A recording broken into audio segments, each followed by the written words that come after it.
একবার আল্লাহর অস্তিত্বের অস্বীকারী এক নাস্তিকের সাথে আমাদের ইমাম হজরত আবু হানিফা রাদিয়াল্লাহু তাআলা আনহু এর মুনাজারা হয়েছিল।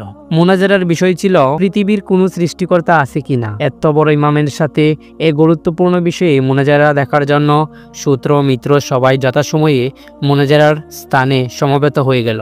নাস্তিক লোকটিও যথাসময়ে পৌঁছে গেল, কিন্তু হজরত ইমাম আজম নির্ধারিত সময়ের অনেক দেরিতে সমাবেশে তাশরিফ আনলেন। নাস্তিক পণ্ডিত ব্যক্তিটি জিজ্ঞাসা করলেন, আপনি এত দেরি করলেন কেন? তিনি বললেন, জঙ্গল দিয়ে আসার সময় এক অদ্ভুত ঘটনা চোখে পড়ল। সেটা দেখে আমি আশ্চর্য হয়ে ওখানে থমকে দাঁড়িয়েছিলাম। ঘটনাটি হলো, নদীটির কিনারে একটি বৃক্ষ ছিল। দেখতে দেখতে সেই বৃক্ষ নিজেই কেটে পড়ে গেল। এরপর নিজেই তক্তায় পরিণত হলো। অতঃপর সেই তক্তাগুলো নিজেরাই নৌকা হয়ে গেল এবং সেই নৌকা নিজে নদীতে নেমে গেল এবং নিজেই নদীর এপার থেকে ওপারে যাত্রী আনা নেওয়া করতে লাগলো এবং নিজেই প্রত্যেক যাত্রী থেকে ভাড়া আদায় করতেছিল। এই দৃশ্যটি দেখে গিয়ে আমার দেরি হয়ে গেল।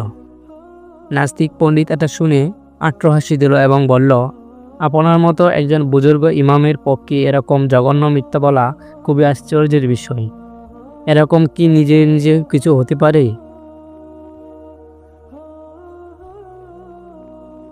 হজরত ইমাম আজম বলেন, এটা তো কোনো কাজই না। আপনার মতে তো এর থেকে অনেক বড় বড় কাজ এমনিতেই হয়।